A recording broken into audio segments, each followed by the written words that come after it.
लंबे समय से यदि आप कुछ ऐसी चीज़ें हैं जो नहीं बदली हैं, तो उसमें आप रिलैक्सेशन दे सकते हैं।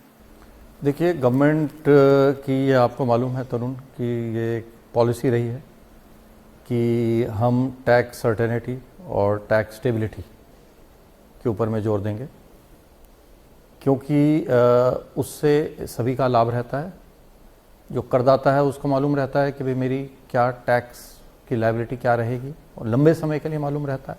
ये ज़रूरी है उसकी टैक्स प्लानिंग के लिए, और साथ ही साथ सरकार के लिए भी आवश्यक है कि भाई उसको क्या राजस्व मिलेगा, ताकि देश के विकास और लोगों के कल्याण के लिए जो योजनाओं के ऊपर में कितना खर्च करना है उसको भी मालूम रहे।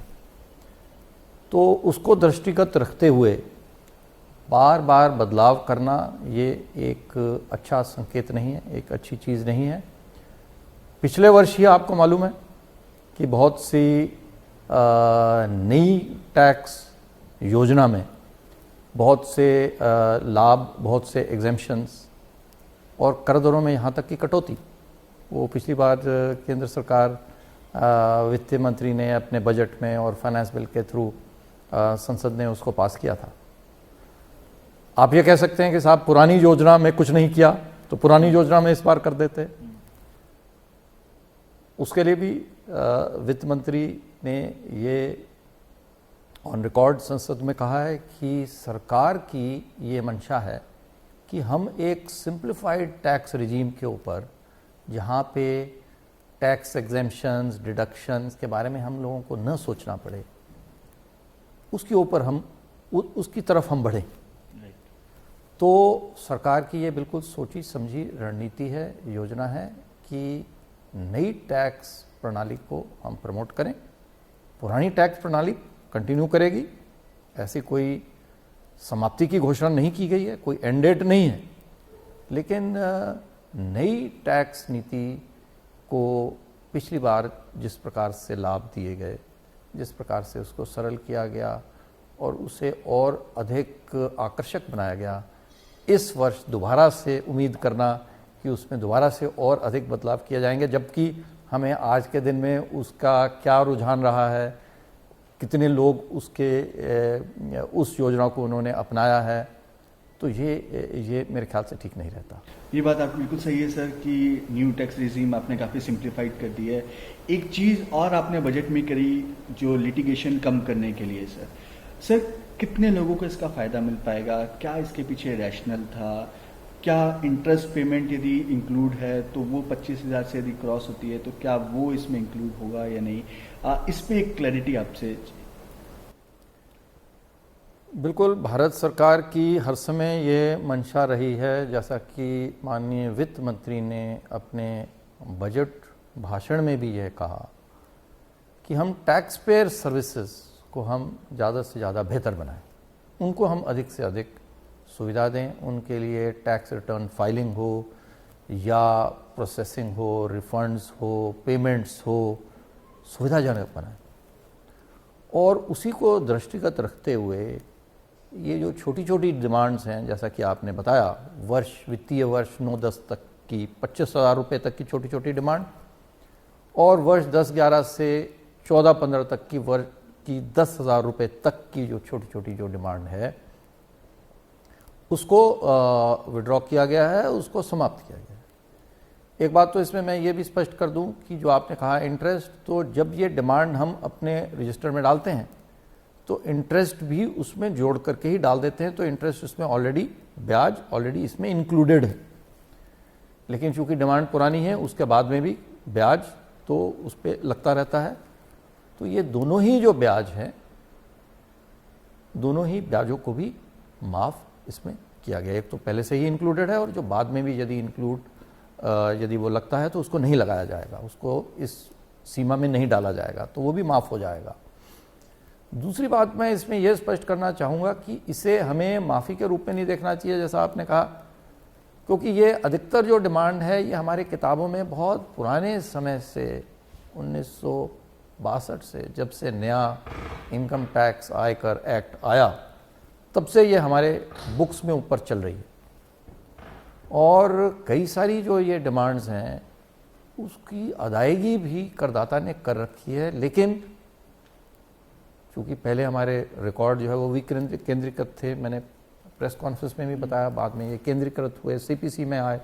सीपीसी में भी आने के बाद में भी कई बार तकनीकी कारणों की वजह से, क्योंकि पेमेंट एक पोर्टल पे होता है, ओल्टास पोर्टल है, उसके बाद में एक नया हमने पोर्टल बना दिया, टिन 2.0 करके एक हमने पोर्टल बना दिया। पेमेंट वहाँ होती है, सीपीसी में जाकर के फिर ये दर्ज होती है। तो आपस में जब इनका कम्युनिकेशन लिंक कई बार जो है टूट जाता है तो वो अपडेशन नहीं हो पाता। तो बहुत सी जो डिमांड है, न केवल ये छोटी है, बहुत सी डिमांड नॉन एग्जिस्टेंट है, इसलिए इसको हटाया गया है। इससे सुविधा ये होगी कि जब हम रिफंड देते हैं तो रिफंड देने से पूर्व यदि कोई बकाया मांग है तो हम रिफंड देने से पूर्व करदाता से पूछते हैं कि ये आपकी डिमांड है, आपने पे नहीं की है। फिर वो जवाब देता है, फिर उसको रिकंसाइल करने में समय लगता है। तो करदाता की सुविधा के लिए इन डिमांड्स को हम अब नज़रअंदाज करेंगे, समाप्त करेंगे, ताकि रिफंड देने में सुविधा हो। सर इसके साथ साथ यदि हम डायरेक्ट और इनडायरेक्ट टैक्स की कलेक्शन की यदि बात करें तो सर करीबन आपने जो बजट में एस्टिमेट किया है वो 13% के आसपास की ग्रोथ देखी है। 12.5%। 12.5% सर लेकिन यदि डायरेक्ट टैक्स की बात करें तो 18% से ऊपर वो ग्रो कर रहा है सर।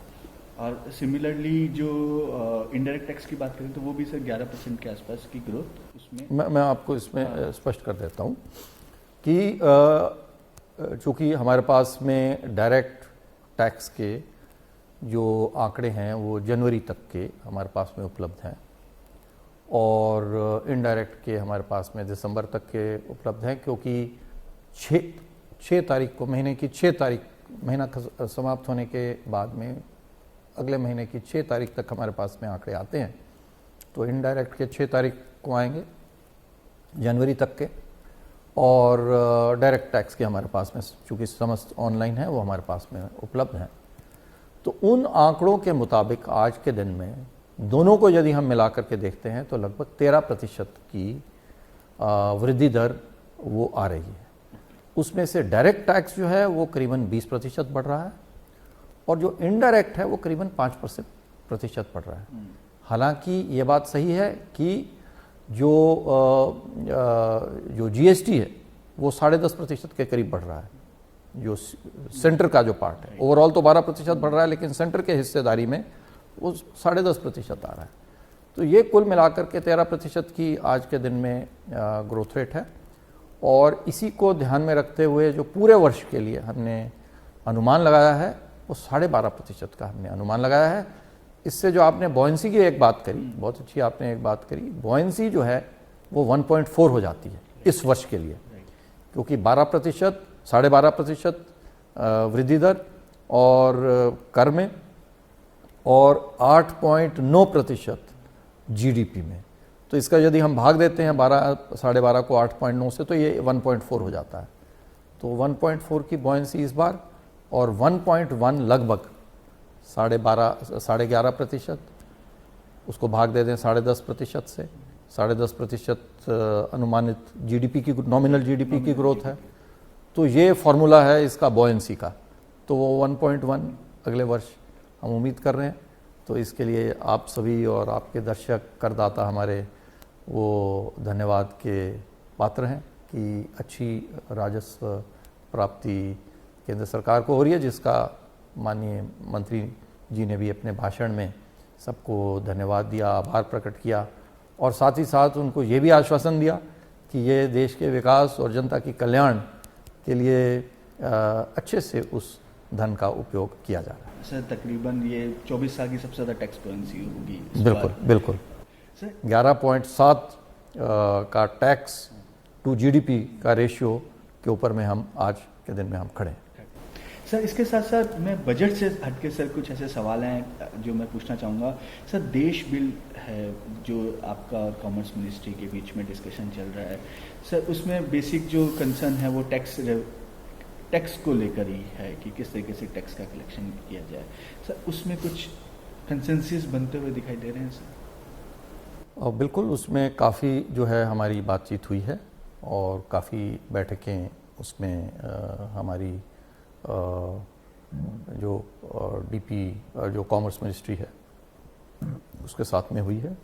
सकारात्मक मीटिंग हुई है और अंतिम बात वही उसमें बता सकेंगे कि उसकी क्या स्थिति है। कैबिनेट नोट उन्होंने एक भेजा था, उसके ऊपर में हमने टिप्पणी दी है। मेरे ख्याल से राजस्व संबंधी कोई विशेष अब इसमें बात ऐसी नहीं रह गई है। उम्मीद करनी चाहिए कि सही समय पे वो सभी स्टेक होल्डर्स से बात करने के बाद में उसे अंतिम रूप देंगे और उसे संसद में प्रस्तुत करेंगे। सर, कस्टम और एक्साइज ड्यूटी एक मेजर कंसर्न बना हुआ है सर। जी, वो कैसे हम उसको सही कर सकते हैं, या आप ये बात सही है कि सर दोनों ही चीज़ें एक्सटर्नल फैक्टर्स पे डिपेंड करती हैं, लेकिन क्या वास्तव में आप लोगों के लिए भी कंसर्न है excise duty, specially sir excise duty?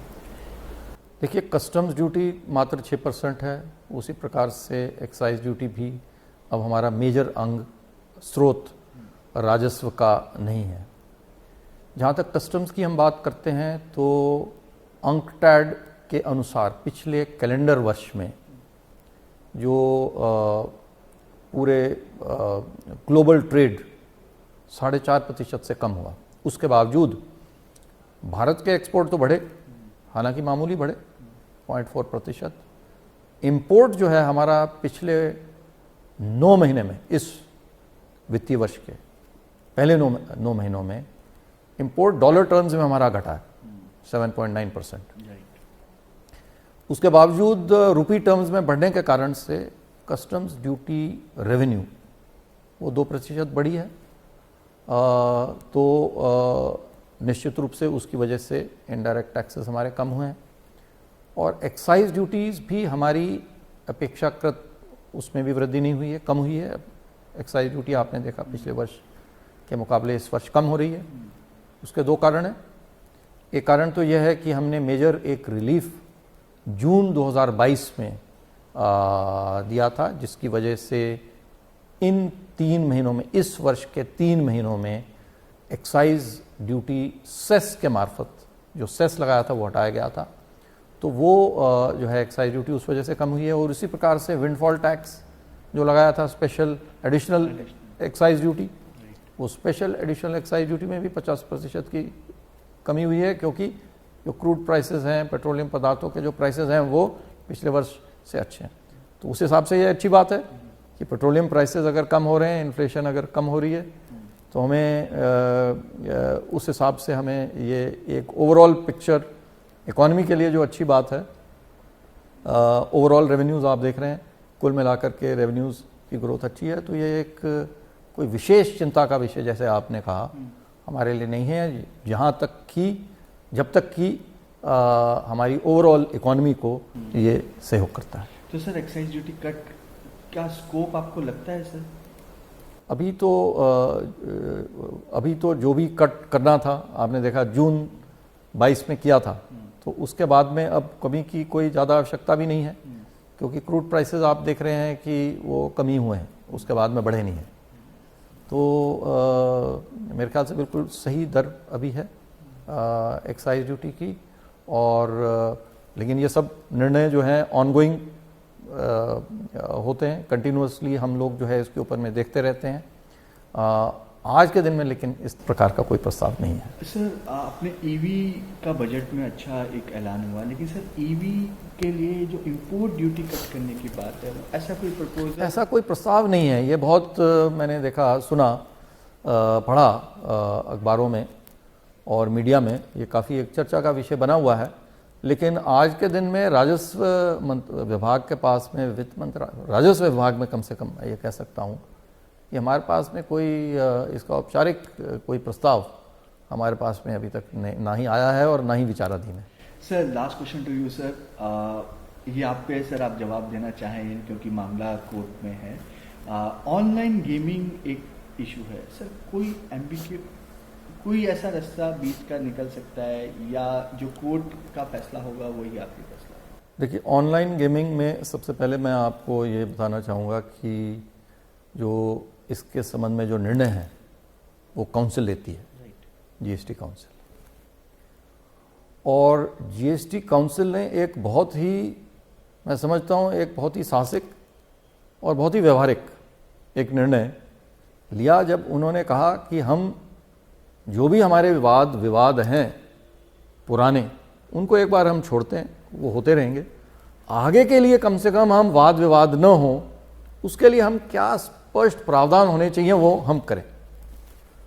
और वो उन्होंने किए और उसी के फलस्वरूप वो प्रावधान आए और 1 अक्टूबर से वो लागू हो गए।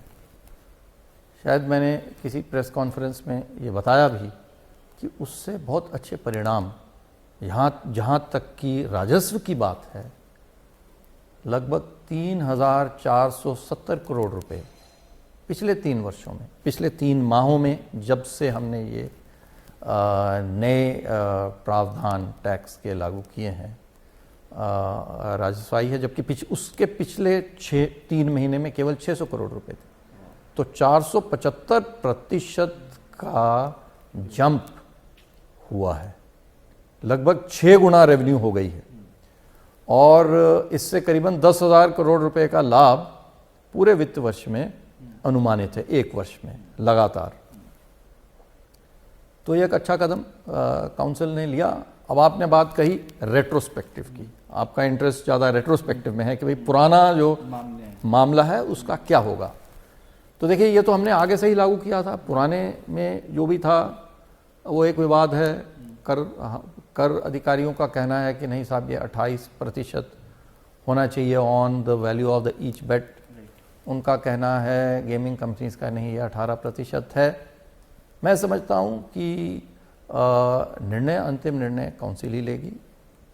अभी तो वैसे मामला ये सुप्रीम कोर्ट में है, लेकिन जो भी निर्णय होगा, मुझे पूर्ण विश्वास है कि काउंसिल जो भी निर्णय लेगी इसमें अंतिम, वो उद्योग और जनता और राजस्व सभी को ध्यान में रखते हुए, अभी तक आपने देखा और आगे भी ऐसा एक अच्छा निर्णय ये करेगी जिसमें सभी के लिए एक विन विन हो। Thank you sir, thanks for giving time to Zee Business sir.